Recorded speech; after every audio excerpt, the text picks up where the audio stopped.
concept of artificial intelligence has always been good Hollywood plot stuff. From Stanley Kubrick's 2001 Space Odyssey to James Cameron's The Terminator. It's 1984. A cyborg sent back in time from the year 2029 arrives with the mission to kill Sarah Connor, the woman destined to be the mother of John Connor, a resistance leader that will ultimately threaten Skynet, the AI evil overlord of 2029. Bottom line, for those of us in 1984, we must stop the computers from taking over. But Hollywood tends to have an exaggerated view of artificial intelligence. What are the real implications of AI on public relations and marketing? AI can't multitask, it's not guided by ethics, it can't perform beyond its limitations, and certainly can't write creative, blockbuster, hot movie dialogue. I'll be back. Okay, so there's a little room for AI when it comes to writing. Today, on Stories and Strategies, headlines recently featured in Ragan's daily PR news, including the checks and balances being developed to keep ChatGPT in check. Journalists are responding to fewer of our pitches.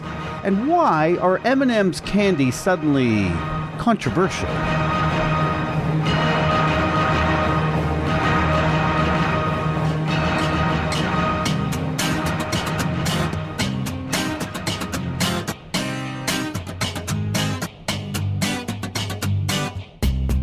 My name is Doug Downs. Off the top, the theme from The Terminator, composed by Bradley Fiedel. That's good music. My guest this week is Allison Carter. Hey, Allison. Hey, Doug. How are you?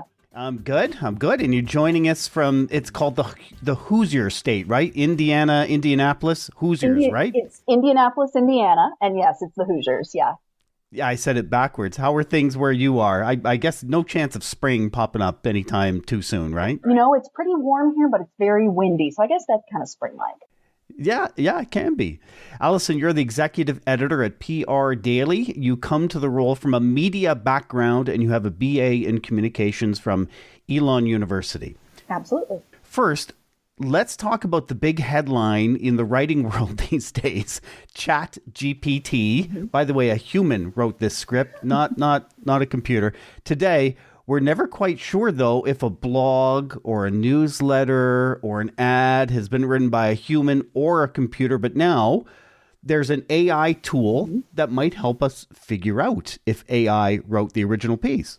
Yes. So we now have robots to tell us if something was written by a robot. ChatGPT has rolled out an AI detection tool, but even they admit it's not great.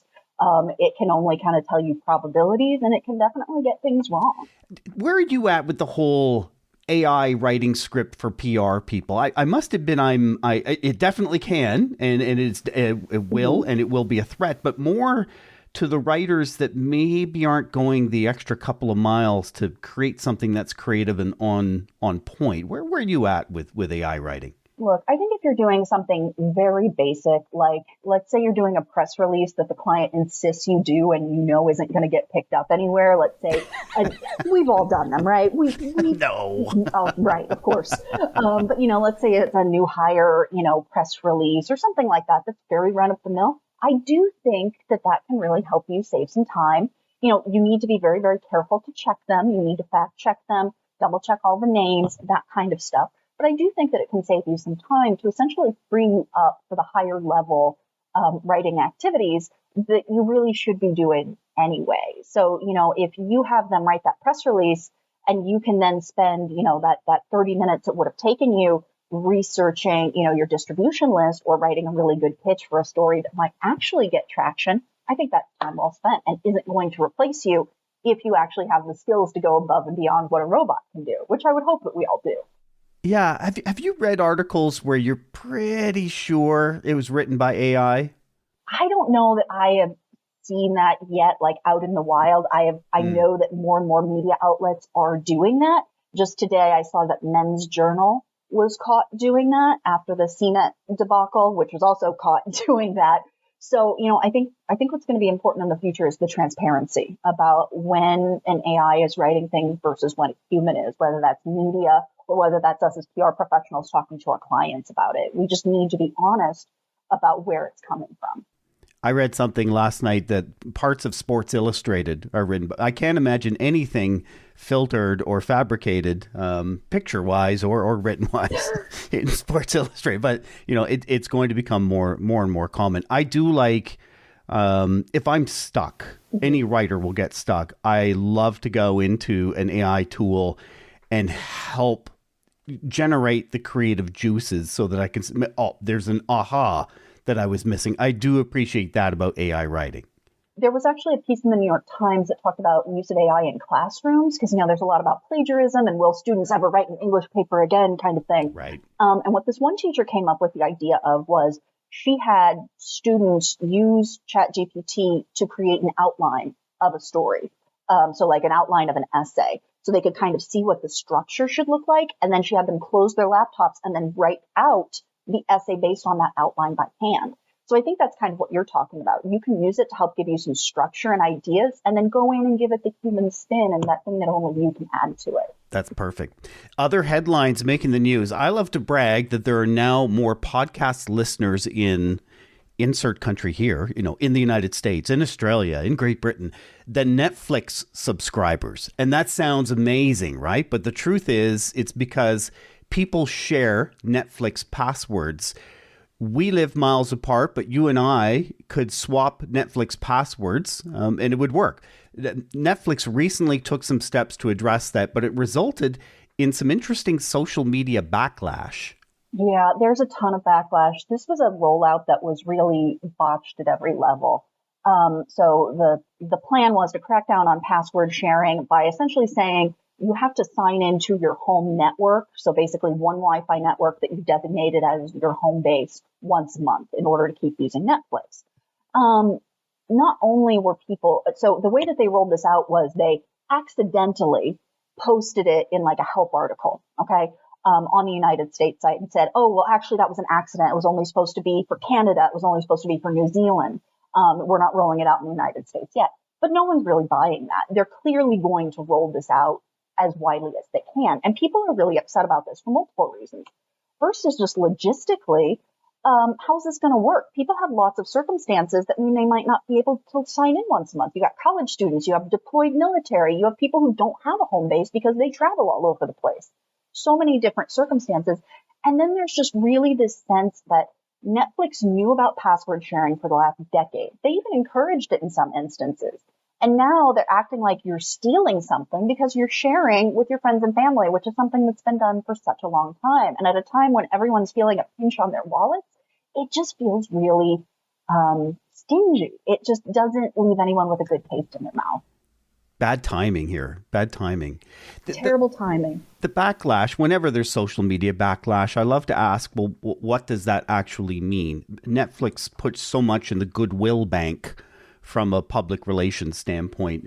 Any long-term effects from that, do you think? I think so. I think that this is a very serious blow. Netflix had already been getting quite a bit of pushback for this perception. You can say if it's reality or not. There's a perception that they cancel shows after one season. That, just as you were getting into something, you're like, oh, there's not going to be any more of that. So people were already kind of annoyed. And now they're like, oh, okay, well, now you're going to put even more restrictions on me while taking away the content that I like. I'm just going to cancel. We, of course, won't know for sure until we see the subscriber numbers during their next, quarterly report. But at least anecdotally, they've taken some big body blows here. They actually put out a blog post yesterday that I wrote about in the Daily Scoop that sought to clarify the confusion. Did nothing of the sort. Basically, they just said, we are rolling this out in Canada, in New Zealand, in Spain, and Portugal, I believe. Said nothing about the future of it in the United States. And basically blamed users for the confusion about the password. It's your fault.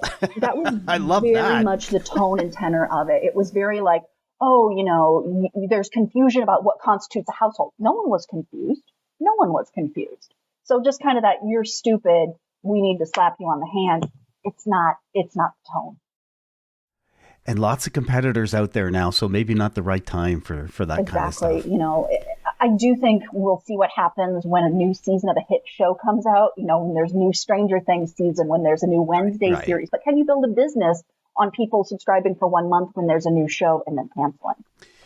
Okay, a new poll by Meltwater is suggesting a large portion of public relations and marketing pros expect the use of social media to become more important in 2023. Mm-hmm. But another poll by Morning Consult says a majority of Americans believe social media sites are changing in the wrong ways. What's happening here? I mean, there's a lot happening here, right? Each social network is kind of, to be taken on its own terms, right? Obviously, Twitter has been in utter chaos since the takeover of Elon Musk. It's seen as becoming more extreme. Its features are changing very, very rapidly. They, too, are applying new fees. Then you have Instagram, which has had a lot of pushback against trying to become like TikTok and moving away from its roots as a video sharing site. I think what's really happening is we're essentially moving into a social media 2 or even 3.0 era where they're becoming something new. And let's be real, people don't like change. Right. So it's becoming more prominent for PR and marketing pros, but maybe with a darker side to it. Right. I mean, I think it's important to note that even though Americans I think that was the poll with Americans specifically, don't like the direction that social media is heading, I don't believe there was any indication that they plan to use it any less. Most polls show it still going up. So I think that the lesson for PR pros there is really how can we make sure that we are using it in a positive way, right? That we aren't getting sucked into some of that darkness. Here in the United States, next year is a presidential election year again. That's going to be very chaotic. That is going to create darkness, as you said, in our very polarized country on social media. Right. How can we, be an optimistic force for good without seeming Pollyanna-ish? And in this difficult economy, when many of us are, as communicators, those poor Netflix communicators, they didn't come up with that policy. They're just stuck trying to communicate it. And that's a hard job. And I feel for them. So, how can we strike those balances even as people are leery of social media?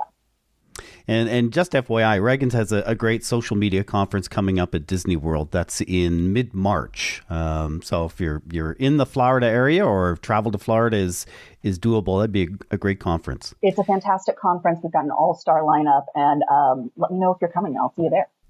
That sounds good.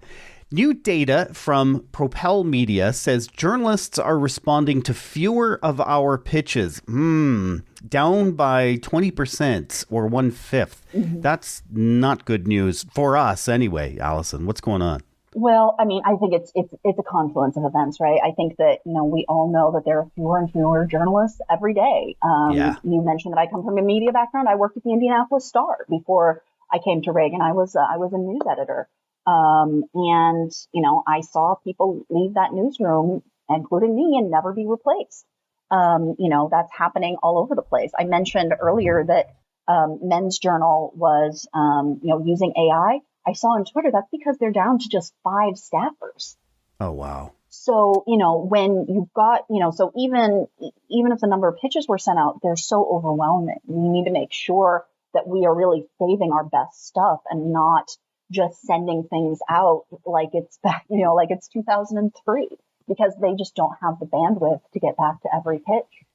I can remember, because I do a lot of media training, I remember the statistic I had that I could rely on. This was 10 years ago, was that there are 4 times as many PR people as there are reporters. I'll bet you that number's worse today. I won't put you on the spot, but your thoughts on that, of being kind of surrounded as a journalist?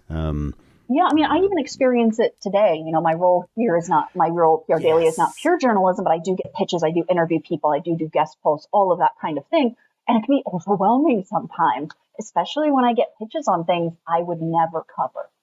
So, I think that you as a PR person, the biggest thing that you can do is just say, is there a realistic chance that this journalist would cover it? Because we are getting so much noise at us of things that are not on our beats. When I was at the Indianapolis Star, I would get things that weren't happening in the state of Indiana. So there was no chance I was going to cover it. I was a local journalist.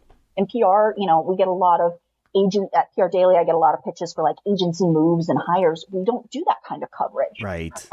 It's fine, and a lot of other sites do. It's just not what we do. Do your research, and you're going to have a lot. I think it's those mismatched pitches that are also driving that percentage of success down.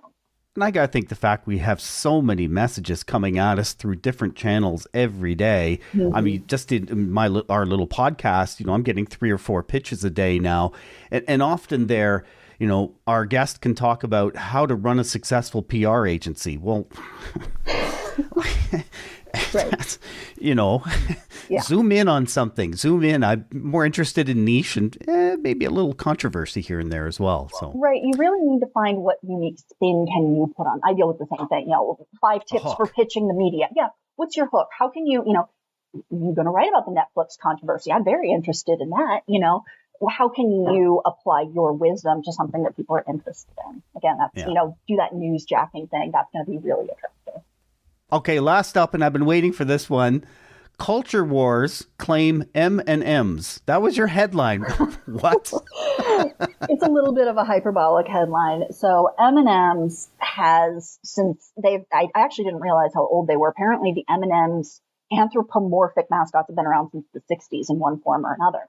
In the last few years, M&Ms has been tweaking them, revamping them to the 21st century, including, ramping down the sexiness of the green M&M, which for many, I can't believe I'm talking about a candy sexiness, but, she for many years was the only female M&M. Right. And that very oddly, I think they took away her high heels and gave her sneakers, for instance. And some people in the United States, right-wing conservative commentators, thought that was a sign of woke politics infiltrating an American classic icon. And so M&M announced that they are going to, I believe they called it put a pause on those mascots. And instead, during their Super Bowl ad coming up on Sunday, they're going with comedian Maya Rudolph instead. I don't think we've seen the last of these M&Ms. Their language is very cagey. And I would not be surprised if they crash the Super Bowl ad or something like that. But it's a very weird time. Does it feel like a stunt? Oh, yeah, it's totally a stunt. Okay. Yeah, it's 100% a stunt. It kind of reminds me, if you guys remember a few years ago, the whole killing Mr. Peanut in the Planters Super Bowl ad. Yes. So it definitely has tones of that to it. But they, I think that in some ways they did do this newsjacking. They recognized that they were part of this tempest in a teapot. And, they kind of said, well, we'll use some of that attention. And they got ahead of the Super Bowl news cycle. They did this like 3 weeks ago, before most people were talking about Super Bowl ads. So I think that was really clever and really extended the life cycle and helped stop them from getting lost in the shuffle, because everybody's going to be watching for their ad on Sunday. Go with the attack. That's PR jujitsu. Or marketing jujitsu. That's always good stuff. Allison, thank you for your time. These were great. I really appreciate it. Great being with you. If you'd like to send a message to my guest, Allison Carter, best way to do that is by following Allison on Twitter or LinkedIn. Address is in the show notes. Stories and Strategies is a co-production of JGR Communications and Stories and Strategies podcasts. If you enjoyed this episode, do us a favor, recommend it to one friend. Thanks for listening.